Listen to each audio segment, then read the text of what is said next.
Capítulo 11. Y así, Starling regresó al lugar donde todo había empezado para ella, el Hospital Psiquiátrico Penitenciario de Baltimore, ya difunto. El viejo edificio marrón, antigua casa del dolor, tenía las puertas encadenadas y las ventanas protegidas con barrotes. Sus muros cubiertos de grafiti esperaban la piqueta. La institución llevaba años languideciendo antes de que su director, el Dr. Frederick Chilton, desapareciera durante sus vacaciones. El subsiguiente descubrimiento de despilfarros y mala gestión, unido a la decrepitud del edificio, indujeron a las autoridades sanitarias a cortar el suministro de fondos. Algunos pacientes fueron trasladados a otras instituciones públicas, otros murieron, y unos cuantos vagaron por las calles de Baltimore como zombies colocados de Toracín gracias a un programa para parientes externos mal concebido, que consiguió que más que uno muriera congelado. Mientras esperaba ante la fachada del caserón, Clarice Starling comprendió que había preferido agotar antes otras líneas de investigación para no tener que volver a aquel sitio. El encargado llegó con 45 minutos de retraso. Era un viejo rechoncho como un zapato ortopédico que resonaba contra el suelo, y el pelo cortado al estilo Europa Oriental, probablemente en casa. La condujo resollando hacia una puerta lateral separada de la acera por unos cuantos peldaños. Los traperos habían forzado la cerradura y la puerta estaba asegurada con cadena y 2 candados. Las telarañas habían cubierto los eslabones con una especie de pelusa. Mientras el hombre revolvía el manojo de llaves, las hierbas que crecían en las grietas de los escalones cosquillaban las pantorrillas de Starling. La tarde estaba nublada y la luz granulosa no producía sombras. «No estoy conociendo este edificio bien, yo solo chequeo las alarmas de fuego», dijo el encargado. ¿Sabe si hay papeles guardados en algún sitio, archivadores, registros? El encargado se encogió de hombros. Después de hospital, aquí hay un dispensario de metadona, pocos meses. Ponen todo en los sótanos, unas camas, unas ropas, no sé qué sea. Es malo aquí para mi asma, moho, muy malo, moho. Las colchonetas de las camas son mohosas, moho malo en las camas. No puedo respirar aquí. Las escaleras, malos para mi pierna. Yo enseñaría, pero... Starling hubiera preferido bajar acompañada, incluso por él, pero solo serviría para entorpecerla. «No, usted haga lo suyo. ¿Dónde está su garita?» «Al final de la manzana, donde el viejo oficina de carnets de conducir». «Si no vuelvo dentro de 1 hora...» El hombre miró el reloj. «Yo acabo en media hora». «Lo que va usted, señor, es esperarse en su garita, a que le devuelva las llaves. Si no he vuelto dentro de 1 hora, llame al número que hay en esta tarjeta y acompáñeles aquí. Si no está cuando salga, si ha cerrado el chinguirito y se ha marchado a casa, iré personalmente a ver a su supervisor por la mañana para informarle. Además, haré que el Servicio Interno de Rentas investigue sus ingresos y que estudien su situación en la Oficina de Inmigración y de Naturalización. ¿Me ha entendido?» «Pensaba esperarlo. No hace falta decirme esas cosas». «Bueno, así me gusta», respondió Starling. El encargado aferró la barandilla con sus manazas para ayudarse a alcanzar el nivel de la acera, y Starling oyó arrastrarse sus pasos desiguales, cada vez más lejanos. Empujó la puerta y se encontró con un descansillo en la escalera de incendios. Las ventanas del hueco de la escalera, altas y con barrotes, dejaban entrar la luz gris. Dudó si echar un candado por la parte inferior de la puerta, pero acabó optando por hacer un nudo de la cadena en la puerta, por si perdía la llave. Las veces que Starling había acudido al manicomio para entrevistarse con el Dr. Lecter había entrado por la puerta principal. Ahora necesitó unos instantes para orientarse. Ascendió por la escalera de incendios hasta la planta baja. Las ventanas de cristal esmerilado apenas dejaban entrar la luz mortecina del exterior y el vestíbulo estaba en penumbras. Starling encendió la potente linterna y dio a un interruptor que encendió las luces del techo, 3 bombillas aún útiles en el platón roto. Los extremos cortados de los cables telefónicos colgaban del mostrador de recepción. Vándalos provistos de aerosoles de pintura habían llegado al interior del edificio. Un falo de 3 metros con testículos decoraba la pared de recepción, acompañado de la siguiente leyenda: «La madre de Faron me la menea». La puerta del despacho del director estaba abierta. Starling se quedó en el umbral. Allí se había presentado para cumplir su primera misión con el FBI, cuando aún era cadete, cuando aún se lo creía todo, que si una era capaz de hacer el trabajo, de demostrar su valía, sería aceptada, sin que importara su raza, credo, color, origen nacional o si era o no era uno de los chicos. De todo aquello no le quedaba más que un solo artículo de fe. Seguía creyendo que era capaz de hacer el trabajo. En aquel mismo despacho, el doctor Chilton, director del hospital, se había acercado a recibirla y le había ofrecido una mano sudada. Entre aquellas cuatro paredes, el director había traicionado confidencias y escuchado escondidas, y creyéndose más listo que Hannibal Lecter, había tomado la decisión que permitiría al doctor escaparse en medio de un baño de sangre. El escritorio de Chilton seguía en su sitio, pero faltaba la silla, lo bastante pequeña para que la robaran. Los cajones estaban vacíos, aparte de un alcacelser despachurrado. Había 2 archivadores. Las cerraduras eran sencillas y la antigua agente técnica Starling consiguió abrirlos en un abrir y cerrar de ojos. El cajón inferior contenía un sándwich momificado en su envoltorio de papel y varios formularios del dispensario de metadona, además de desodorante para el aliento, un frasco de tónico capilar, un peine y un puñado de condones. Stalin recordó el sótano del mantigomio, cuyas celdas lo asemejaban a una mazmorra, donde el doctor Lecter había pasado 8 años. No quería bajar allí. Podría hacer uso del teléfono celular y solicitar a una unidad de la policía para que bajara con ella, o llamar al centro de operaciones de Baltimore y pedir otro agente del FBI. La tarde gris iba transcurriendo, y aunque saliera de ese mismo instante, ya no habría forma de evitar la peor hora de tráfico en Washington. Cuanto más tardara, sería peor. Se apoyó en el escritorio de Chilton haciendo caso omiso del polvo y trató de tomar una decisión. ¿Pensaba realmente que podía haber ficheros en el sótano? ¿O es que se sentía atraída hacia el lugar en el que vio a Hannibal Lecter por primera vez? Si su carrera en las fuerzas del orden le había enseñado algo sobre sí misma, era que no la volvían loca las emociones fuertes, ni hubiera echado de menos no volver a sentir miedo. Pero cabía la posibilidad de que hubiera archivos en el sótano. Le bastaban 5 minutos para salir de dudas. Recordaba el estrépito de las puertas de alta seguridad a sus espaldas cuando descendió a aquel sótano años atrás. En previsión de algo que, o alguien, la cerrara, llamó al centro de operaciones de Baltimore, les dijo dónde estaba y quedó de acuerdo con ellos en que volvería a llamar al cabo de 1 hora informando de que ya había salido. Las luces de la escalera interior por la que Chilton la había conducido abajo seguían funcionando. Mientras descendían, el director del hospital le había explicado el procedimiento de seguridad que debía seguir para tratar con el recluso. Luego había sacado de su cartera una foto de la enfermera, a la que Lecter le había comido la lengua en un reconocimiento médico. Si le habían dislocado un hombro al reducirlo, tenía que existir alguna radiografía.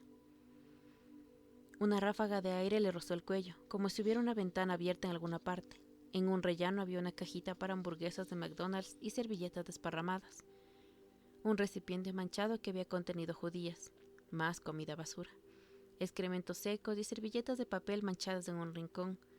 La luz llegaba apenas hasta el sótano y cesaba ante la enorme puerta metálica de la sección para presos violentos, que ahora estaba abierta de par en par y sujeta al muro por un gancho. Starling enfocó la linterna hacia las celdas en forma de D e iluminó 5 de ellas con toda potencia del rayo. El haz recorrió el largo corredor de la antigua sección de máxima seguridad. Había un bulto en el extremo más alejado. Era inquietante ver las celdas abiertas de par en par. El suelo estaba lleno de envoltorios de comida y vasos de papel, y sobre la mesa del celador había un bote de refresco, ennegrecido por el uso como pipa de crack. Starling accionó los interruptores de la luz que había tras la mesa del celador. Nada. Sacó el teléfono celular. El rojo piloto brillaba en la semioscuridad. Sabía que el aparato no funcionaba en los subterráneos, pero se puso a dar voces por el auricular. Barry, da marcha atrás y acerca la furgoneta a la entrada lateral. Trae un reflector. Necesitarás una plataforma con ruedas para bajarlo todo por las escaleras. Sí, vengan ahora. A continuación, Starling alzó la voz hacia la oscuridad. Escúcheme con atención quien esté ahí. Soy un agente federal. Si viven aquí de forma ilegal pueden marcharse sin problemas. No los arrestaré. No estoy aquí por ustedes. Pueden volver cuando yo haya acabado aquí. Me es exactamente igual. Ahora empiecen a salir. Si intentan cualquier cosa, me veré en la necesidad de meterles la pistola por donde no les llegue la luz. Gracias por su atención. La voz resonó a lo largo del corredor, donde tantas otras se habían desgatiñado, convertidas en berridos inhumanos, mientras sus dueños ya sin dientes chupaban los barrotes. Starling echaba de menos la presencia tranquilizadora del enorme celador Barney, que la había recibido en ocasiones en que se entrevistó con el Dr. Lecter. Recordó la extraña cortesía con la que aquel hombre y doctor se trataban, pero ahora no había ningún Barney. Un sonsonete de sus tiempos de escolar le rondaban por la cabeza, y como disciplina se obligó a recordarlo. Las pisadas hacen eco en el recuerdo del pasillo y no quisimos tomar hacia la puerta que nunca abrimos, y tras ella el jardín su rosal. Claro, el jardín. Pero aquel jodido sitio no era precisamente el jardín del rosal. Starling, a quien los recipientes editoriales de los periódicos hubieran debido incitar a odiar a su pistola tanto como a sí misma, seguía encontrando reconfortante el tacto de su arma en situaciones como aquella. Sostuvo el 45 contra la pierna y penetró en el corrector que precedía el haz de la luz de la linterna. Es difícil cubrir ambos flancos al mismo tiempo y vital asegurarse de que no se deja a nadie a nuestras espaldas. En algunas celdas había armazones de cama desmontados y amontonados, en otras pilas de colchones. En el centro del corredor se había acumulado el agua, y Starling, preocupada como siempre por sus zapatos, avanzaba sorteando el estrecho charco. Se acordó de la advertencia de Barney hace 8 años, cuando todas las celdas estaban ocupadas. Una vez dentro, vaya por el medio. Estupendo, archivadores. Al final del corredor en el centro, color verde oliva mate a la luz de la linterna. Ahí estaba la celda que ocupara múltiple Mix, aquella al cuyo lado más había odiado tener que pasar. Mix que le susurraba obscenidades y le arrojaba sus inmundicias. Mix al que mató el Dr. Lecter convenciéndolo para que se tragara su sucia lengua. Y cuando Mix murió, Sammy ocupó su celda. Sammy, a quien Lecter animaba en sus esfuerzos por escribir poesía, con resultados sorprendentes. Incluso ahora le parecía escucharla aullando aquel poema. Yo quiero unirme a Cristo, quiero ir con el Señor. Podré unirme a Cristo si soy mucho mejor. Starling aún conservaba el texto, laboriosamente escrito con lápices de colores, en algún sitio. La celda estaba llena de colchones y balas de ropa de cama atadas con sábanas. Y por fin, la celda del Dr. Lecter. La pesada mesa en la que leía seguía atornillada al suelo en medio del recinto. Habían desaparecido los estantes donde ponía sus libros, pero las palomillas todavía sobresalían en la pared. Starling se había olvidado de los archivadores y parecía incapaz de apartar los ojos de aquella celda. Allí había tenido lugar el encuentro más importante de su vida. Allí se había sentido asombrada, confundida, sobrecogida. En aquel lugar había escuchado cosas sobre sí misma tan terriblemente ciertas que el corazón le había retumbado como una enorme y grave campana. Quería entrar. Su deseo de entrar en aquella celda era semejante al que nos incita a arrojarnos de un balcón, a la atracción de aquel brillo de las raíces de ejerce sobre nosotros cuando sabemos que se está acercando un tren. Starling paseó por el haz de la linterna a su alrededor, miró detrás de la hilera de archivadores y enfocó la luz al interior de las celdas próximas. La curiosidad la empujó a cruzar el umbral. Se quedó en el centro de aquel reducto donde Hannibal Lecter había vivido 8 años. Ocupó el espacio que había pertenecido al doctor, donde lo había visto de pie por primera vez, esperando sentir unos escalofríos que no se produjeran. Dejó sobre la mesa la pistola y la linterna, procurando que ésta no rodara, y apoyó las palmas de las manos en el tablero. Solo sintió la rugosidad de unas migas. Sobre cualquier otro prevaleció un sentimiento de decepción. La celda estaba tan vacía de su antiguo ocupante como la muda abandonada por una serpiente. Starling se dio cuenta en ese momento de que algo en lo que apenas había reparado. El peligro y la muerte no tienen por qué llegar embosados en un manto terrible. Pueden alcanzarlo aún en un aliento perfumado de un manto, o en una tarde soleada junto a un mercado de pescado, mientras Macarena retumbaba en un estéreo. Manos a la obra. Había 4 archivadores en total que le llegaban a la altura de la barbilla y ocupaban 3 metros. Cada uno tenía 4 cajones asegurados con una sola cerradura de 4 muescas en la parte superior. Ninguna estaba echada. Todos los cajones estaban llenos de expedientes guardados en carpetas, algunas bastante abultadas, viejas carpetas de papel plastificadas que se habían reblandecido con el paso de los años y otras más nuevas de papel manila. Las fichas que descifraban el estado de salud de individuos, muertos en su mayoría, desde la apertura del hospital en 1932, seguían en un orden más o menos alfabético, aunque algunos papeles estaban apilados en el fondo de los cajones tras las carpetas. Starling las fue pasando rápidamente con la pesada linterna sobre el hombro, moviendo los dedos de la mano libre con agilidad y arrepintiéndose de no haber traído una linterna pequeña, que habría podido sostener entre los dientes. En cuanto pudo hacerse la idea de la distribución de las carpetas en los archivadores, pudo saltarse cajones enteros, las fichas de la J, las pocas de la K y bingo, la L. Lecter, Hannibal. Starling extrajo la ancha carpeta de papel manila. La palpó antes de abrirla para saber si había alguna radiografía. La puso encima de las otras y al abrirla descubrió que contenía la historia médica del difunto I.J. Mix. Maldita sea. Mix la seguiría jorobando desde la tumba. Puso la carpeta sobre el archivador y buscó en la M. Allí estaba la carpeta de Mix, donde le correspondía el orden alfabético. Vacía. ¿Error de clasificación? ¿Metió alguien sin darse cuenta la documentación de Mix en la carpeta de Lecter? Siguió mirando entre las carpetas de la M en búsqueda de un expediente sin carpeta. Volvió a la J. Era consciente de que su irritación iba en aumento. El olor de aquel sitio le asqueaba cada vez más. El encargado tenía razón. Allí abajo costaba respirar. Había mirado a la mitad de las Jotas cuando se percató de que aquel hedor aumentaba rápidamente. Un breve chapoteo a su espalda y Starling giró en redondo con la linterna empuñada para asestar un golpe a la otra mano metida bajo la chaqueta, en busca de la culata del revólver. En medio del haz de luz apareció un individuo alto cubierto de mugrientos harapos y con uno de los pies deformados por la hinchazón metidos en un charco. Tenía una mano separada del costado, la otra sostenía un trozo de plato roto. Llevaba una de las piernas y ambos pies envueltos en jirones de sábana. «Hola», dijo enseñando la lengua hinchada por los hongos. Starling podía oler su aliento a pesar de los 3 metros que los separaban. Bajo la chaqueta su mano soltó la pistola y buscó el aerosol. «Hola», contestó Starling. «Haga el favor de ponerse junto a los barrotes». El hombre no se movió. «¿Eres Cristo?», le preguntó. «No», respondió Starling. «No soy Cristo». La voz. Starling recordaba aquella voz. «Sí, eres Cristo».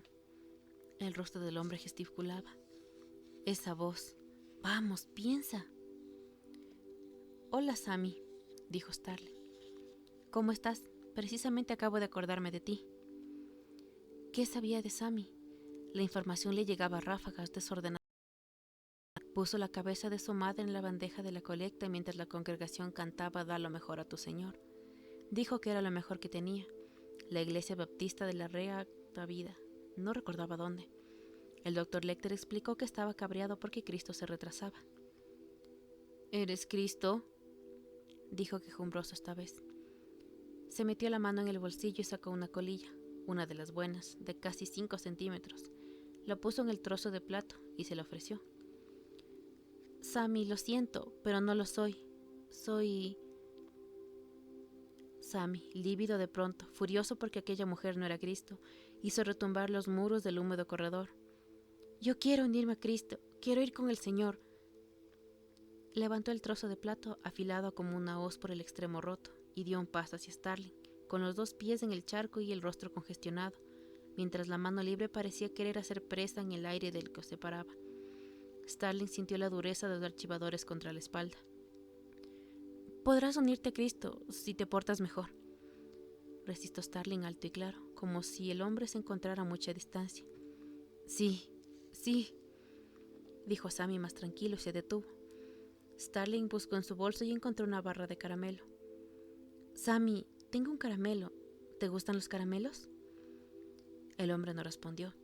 Puso el dulce en una carpeta y se le alargó igual que le había hecho con el trozo de plato. Le pegó un mordisco sin quitar el envoltorio, escupió el celofán y de otra dentellada se llevó la mitad del caramelo. «Sammy, ¿ha venido alguien más a verte?». El hombre no hizo caso de la pregunta. Dejó lo que quedaba de caramelo en el trozo de plato y desapareció detrás de una pila de colchones de su antigua celda. «¿Qué es esto?», exclamó una voz de una mujer. «¿Quién está ahí?», preguntó Starling. «¿A ti qué te importa?». «¿Vive aquí con Sammy?». «Claro que no, he venido a una cita. ¿Qué tal si te largas?». «De acuerdo, pero antes contésteme una pregunta. ¿Cuánto hace que está aquí?». «2 semanas». ¿Ha venido alguien más? Unos vagabundos que Sammy echó. ¿Sammy la protege? Métete conmigo y te enterarás. Yo puedo andar bien, consigo comida y él tiene este sitio, que es seguro para comer. Todo el mundo tiene arreglos parecidos. ¿Alguno de los dos está en algún programa? ¿Quieren entrar en uno? Yo puedo ayudarles. Él estuvo en uno. Sale uno de fuera de aquí a hacer todo eso y acaba volviendo a lo que conoce. ¿Qué busca aquí? ¿Qué quieres? Unos archivos. Pues si no están ahí, será que se los habrá llevado alguien. No hace falta ser muy listo para darse cuenta, ¿no? ¿Sammy? Llamó Starling. ¿Sammy? Sammy no respondió. Sammy se ha dormido, dijo su amiga. Si dejo algo de dinero, ¿comprará comida? Ofreció Starling. No, compraré bebida. La comida se encuentra, la bebida no.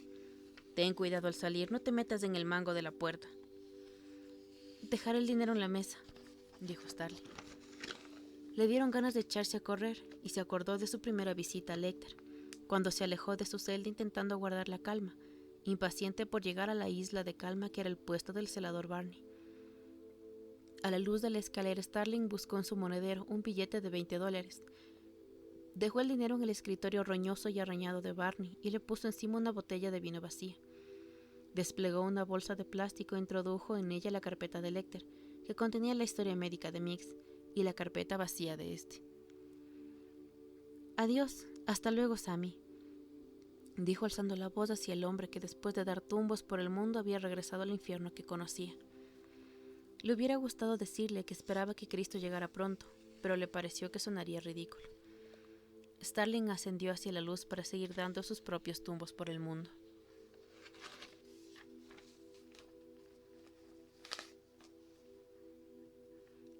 Capítulo 12. Si en el camino al infierno hay estaciones, deben de parecerse a la entrada de ambulancias del Hospital General de la Misericordia en Baltimore. Por encima del fúnebre lamento de las sirenas, de las ansias de los agonizantes, del chirrido de las ruedas de las camillas empapadas, de los gritos y alaridos, las columnas de vapor que despiden las bocas de las alcantarillas teñidas de rojo por un gran letrero de neón que dice emergencias, ascienden como la columna que guió a Moisés, de fuego en la oscuridad, de nube a la luz del día. Barney surgió de entre el vapor embutiendo los poderosos hombros en la chaqueta y bajando la cabeza, redonda y rapada. Avanzó por el agrietado pavimento a grandes zancadas en dirección este, por donde empezaba a amanecer. Salía del trabajo 25 minutos tarde. La policía había traído a un chulo, al que le gustaba pegar a las mujeres, colocado y herido de bala, y la enfermera jefe le había pedido que se quedara. Siempre se lo pedían cuando llegaba algún paciente violento. Clarice Starling observó a Barney bajo la profunda capucha de su chaqueta y dejó que se le adelantara media manzana por la otra acera antes de colgarse al hombro del capazo y seguirlo. Cuando el hombre pasó de largo ante el aparcamiento y la parada de autobús, Starling se sintió aliviada. Le sería más fácil seguirlo a pie. No estaba segura de dónde vivía y necesitaba averiguarlo antes de que la viera.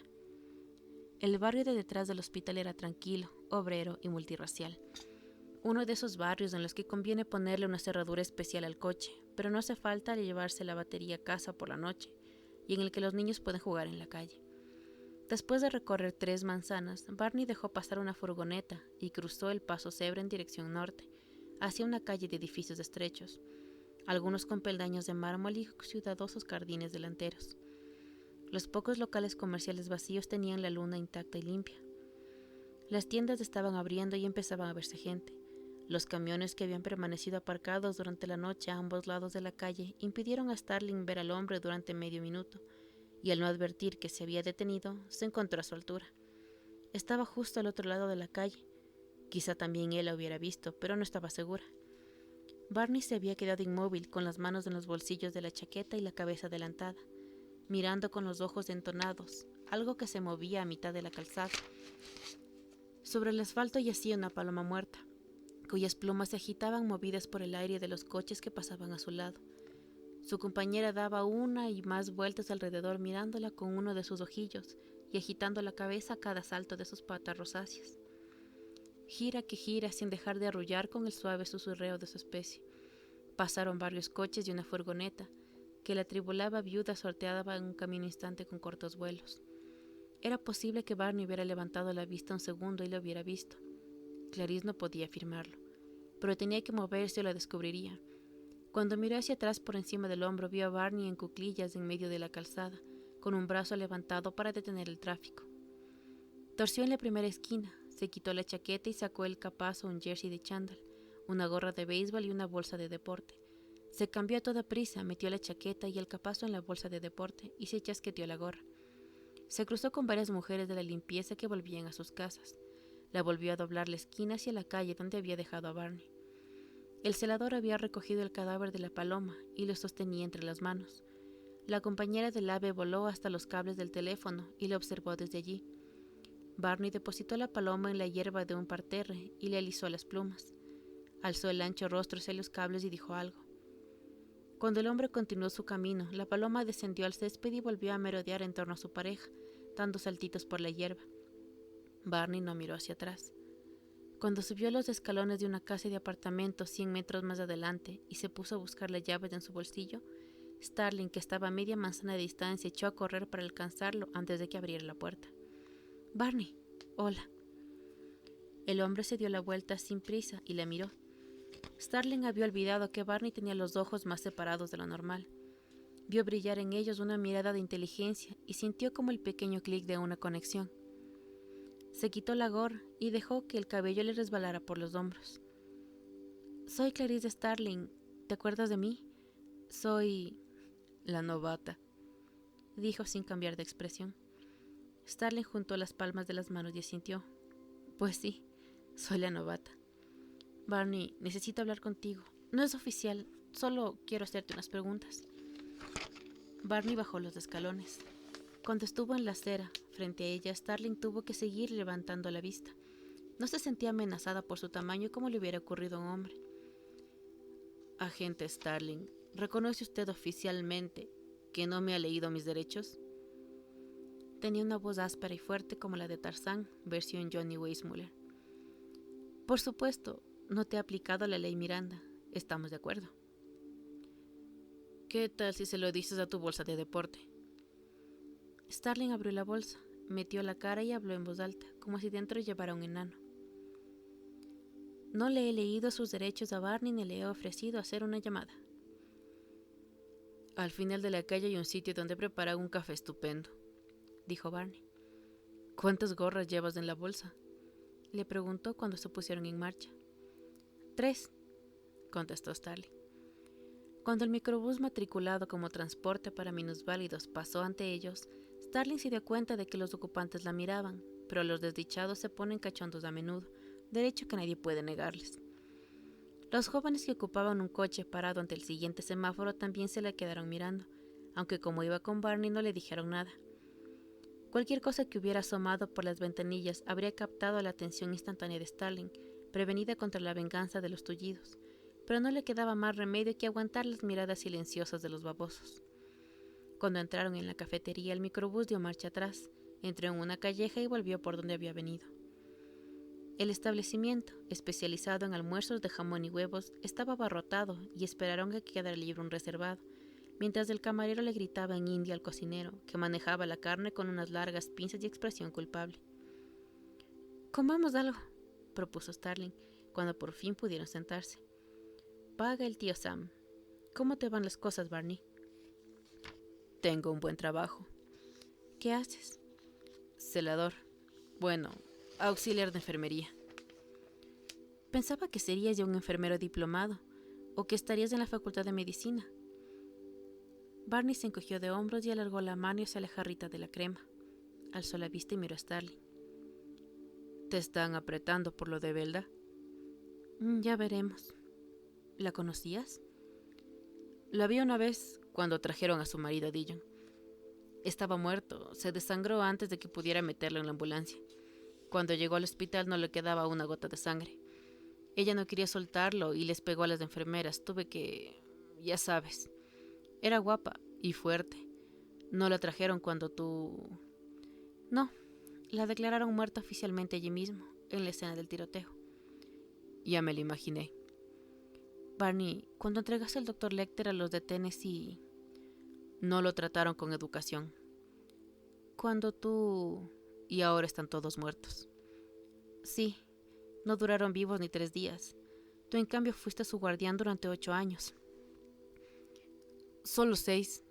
Él ya llevaba allí 2 cuando yo llegué. ¿Cómo lo hacías, Barney? Si no te molesta la pregunta, ¿cómo conseguiste aguantarlo tanto tiempo? ¿No bastaba con tratarlo con educación? Barney miró su reflejo en la cuchara, primero convexo y luego cóncavo, y pensó durante un instante. El doctor Lecter tenía unas maneras exquisitas, nada estiradas, sino naturales y elegantes. Yo estaba estudiando por correspondencia y él me ayudaba. Eso no quita que me hubiera matado en cuestión de segundos a la menor oportunidad. En las personas una cualidad no anula las otras, pueden coexistir unas con otras, las buenas con las terribles.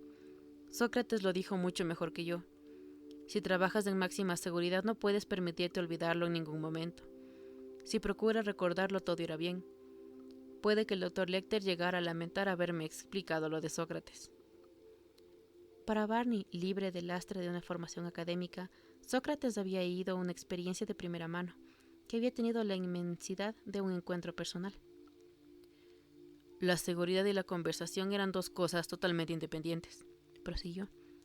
La seguridad no era algo personal, ni siquiera cuando tenía que suprimir el correo o ponerle las correas. ¿Hablabas a menudo con él?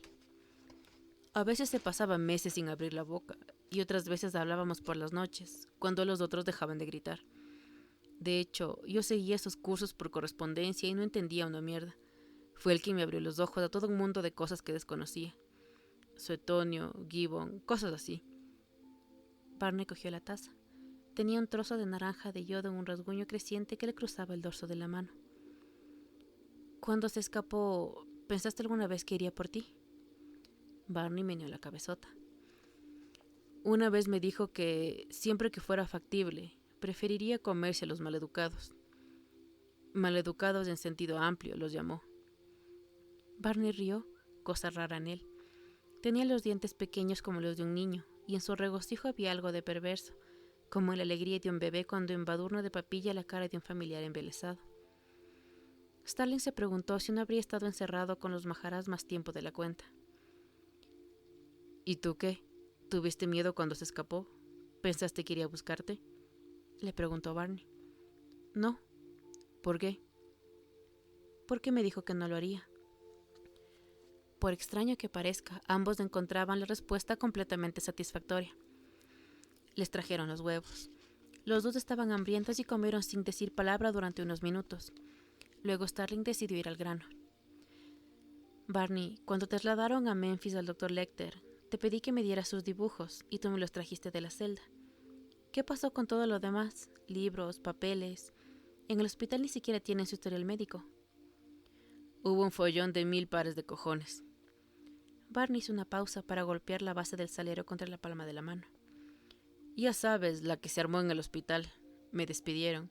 Despidieron a un montón de gente y todo se desperdigó por ahí. Cualquiera sabe... ¿Perdona?, dijo Starling.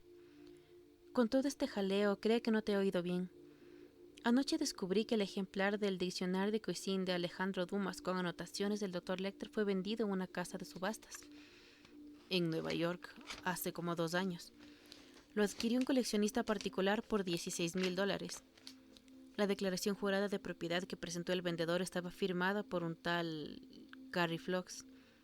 ¿Conoces a Carrie Fox, Barney? Espero que sí, porque tiene la misma letra de quien redactó tu solicitud de ingreso en el hospital en el que ahora trabajas, solo que firma Barney. Ese Carrie también hizo tu declaración de la renta. Perdona que no oyera lo que has dicho antes. ¿Puedes repetirlo, por favor? ¿Cuánto te dieron por el libro, Barney? Unos 10, respondió él mirándola fijamente. Starling asintió. El recibo dice que fueron 10,500. Y por la entrevista con el Tatler cuando Lecter se escapó, ¿cuánto conseguiste? 15 de los grandes. Vale, me alegro por ti. Toda la mierda que les contaste era pura invención. Sabía que a él no le importaría. Se habría sentido decepcionado si no los hubiera puteado un poco. ¿El ataque a aquella enfermera fue antes de que trabajaras en el hospital? Sí. Le dislocaron un hombro. Eso creo. ¿Le hicieron alguna radiografía? Es de suponer que sí. Quiero esa radiografía. He descubierto que los autógrafos de Lecter están divididos en dos grupos. Los escritos con tinta, anteriores a su encarcelamiento, y los hechos con lápices de colores o rotulador en el manicomio. Los hechos con lápices son los que más valen, pero supongo que ya lo sabes. Barney, creo que tú tienes todo ese material y piensas sacarlo al mercado de los coleccionistas poco a poco durante años. Barney se encogió de hombros, pero no soltó prenda. Creo que estás esperando a que el doctor vuelva a estar en el candelero. ¿Qué pretendes, Barney? Ver todos los Vermeer del mundo antes de morirme. ¿Hace falta que te pregunte quién te inició en Vermeer? Hablábamos de muchas cosas en plena noche. Hablaron de lo que le hubiera gustado hacer, de estar libre. No, al doctor Lecter no le interesaban las hipótesis. No cree en los silogismos, ni en la síntesis, ni en ningún absoluto. ¿En qué cree? En el caos. Tiene la ventaja de que no necesita tener fe. Es evidente por sí mismo. Starling prefirió seguirle la corriente por el momento. Lo dices como si creyeras en ello, le dijo. Pero tu trabajo en el hospital psiquiátrico de Baltimore consistía precisamente en mantener el orden. Eres el celador jefe. Tú y yo estábamos en el negocio del orden. De hecho, el doctor Lecter nunca escapó a tu vigilancia. Eso ya te lo he explicado. Porque nunca bajaste la guardia, aunque en cierto sentido fraternizaste. No fraternicé con él, le cortó Barney. Él no es hermano de nadie. Hablábamos de temas que nos interesaban a los dos. Por lo menos me interesaban a mí cuando empecé a descubrirlos. ¿Alguna vez se burló de ti porque no sabías de algo? No. ¿Se burló de ti? No, respondió para no herir a Barney, al comprender por primera vez que si el monstruo la había ridiculizado, debía tomárselo en parte como un cumplido. Y habría podido burlarse de mí si hubiera querido. ¿Sabes dónde están todas esas cosas, Barney? ¿Dan alguna recompensa al que las encuentre? Starling dobló su servilleta de papel y la puso bajo el borde del plato. La recompensa es que no te acusaré de obstrucción de la justicia. Ya te di una oportunidad cuando pusiste un micrófono en mi escritorio en el hospital. Aquel micrófono era del difunto Dr. Chilton. ¿Difunto? ¿Cómo sabes que Chilton es un difunto? Si no es de eso, es que lleva 7 años de retraso, dijo Barney. Y yo no lo esperaría para la hora de la cena. Déjame preguntarte algo. ¿Con qué te conformarías, agente especial Starling? Quiero ver la radiografía. Necesito la radiografía. Si hay libros de Lecter, quiero echarles un vistazo. Supongamos que diéramos con el material. ¿Qué pasaría después? Bueno, la verdad no estoy segura. El fiscal podría incautarse de todo y considerar los objetos como pruebas de la investigación de la huida. Luego crearían Moe en su enorme depósito de pruebas. Si examino el material y no descubro nada útil en los libros y lo hago constar, tú podrías alegar que te lo regaló el propio Dr. Lecter. Ha permanecido in abstentia 7 años, de forma que podría reclamarlo por vía civil. No tiene parientes conocidos, y yo recomendaría cualquier material inocuo te fuera devuelto. Debes saber que mi recomendación estaría al final de la cola, y es poco probable que te devolvieran la radiografía o el historial médico, puesto que el Dr. Lecter no era quien para dártelos. ¿Y si te dijera que no tengo ese material? A quien lo tuviera le costaría horrores venderlo, porque expediríamos una orden de búsqueda y haríamos saber al mercado que requisaríamos cualquier objeto y perseguiríamos a quien fuera por decepción y posesión. Y yo pediría una orden de registro de tu casa. Ahora que has averiguado dónde está mi casa. Lo que puedo asegurarte es que si vuelves del material, nadie te reprochará haberlo cogido, sobre todo teniendo en cuenta lo que le habría ocurrido si no hubieras dejado en su sitio. Ahora, prometerte que te lo devolverán, no, eso no puedo hacerlo. A modo de puntuación, Starling se puso a rebuscar en su bolso. Sabes, Barney, tengo la sensación de que no has conseguido un título, porque quizá lleves algo arrastrando. No sé, tal vez tengas unos antecedentes rodando por ahí. ¿Lo miramos? Quiero que sepas una cosa. Nunca he intentado averiguar si tenías una ficha, ni me he puesto a husmear en tu pasado. No, solo has estado fisgando en mi declaración de la renta y mi solicitud de ingreso en el hospital, nada más. Estoy conmovido. Si tienes antecedentes, el fiscal de esta jurisdicción podría hablar en tu favor y conseguir que se haga tabla rasa de tu historial. ¿Has acabado?, dijo Barney rebanando el plato con un trozo de pan. Vamos a dar una vuelta. He visto a Sammy. ¿Te acuerdas del que ocupó la celda de Mix? Sigue viviendo en ella, dijo Starling una vez en la calle. Creía que el hospital estaba condenado. ¿Lo está? ¿Y está siguiendo algún programa? No, simplemente vive allí, a oscuras.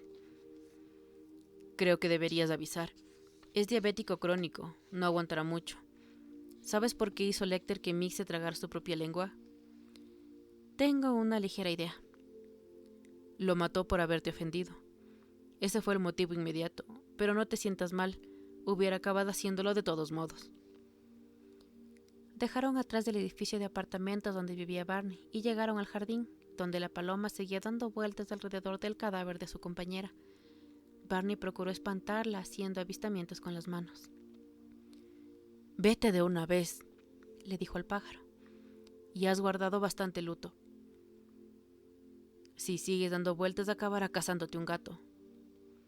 La paloma alzó el vuelo. No pudieron ver dónde se posaba. Barney recogió el cadáver de la otra. El cuerpo cubierto de suaves plumas se deslizó fácilmente en su bolsillo. «Sabes, una vez el doctor Lecter habló de ti un poco. Puede que fuera la última vez que hablé con él, o una de las últimas. Me lo han recordado el pájaro. ¿Te gustaría saber qué dijo?» «¿Cómo no?», dijo Starling. El desayuno se le revolvió en el estómago, pero no estaba dispuesta a dejarse acobardar. Estábamos hablando de comportamientos hereditarios que no tienen vuelta de hoja. Puso como ejemplo los experimentos genéticos de un tipo de pichones que giran sobre sí mismos durante el cortejo. Vuelan bien alto y luego giran y giran hacia atrás mientras se dejan caer hacia el suelo. Los hay que hacen piruetas muy cerradas y otros que las dan más abiertas. No puedes cruzar dos de los primeros porque las crías darían vueltas cayendo en picada hasta estrellarse contra el suelo. Lo que dijo el doctor Lecter fue esto. La agente Starling es uno de esos pichones que giran como locos, Barney. Esperemos que alguno de sus progenitores no lo fuera. Starling tenía que rumiar aquello. «¿Qué harás con el pájaro?», le preguntó. «Desplumarlo y comérmelo», contestó Barney.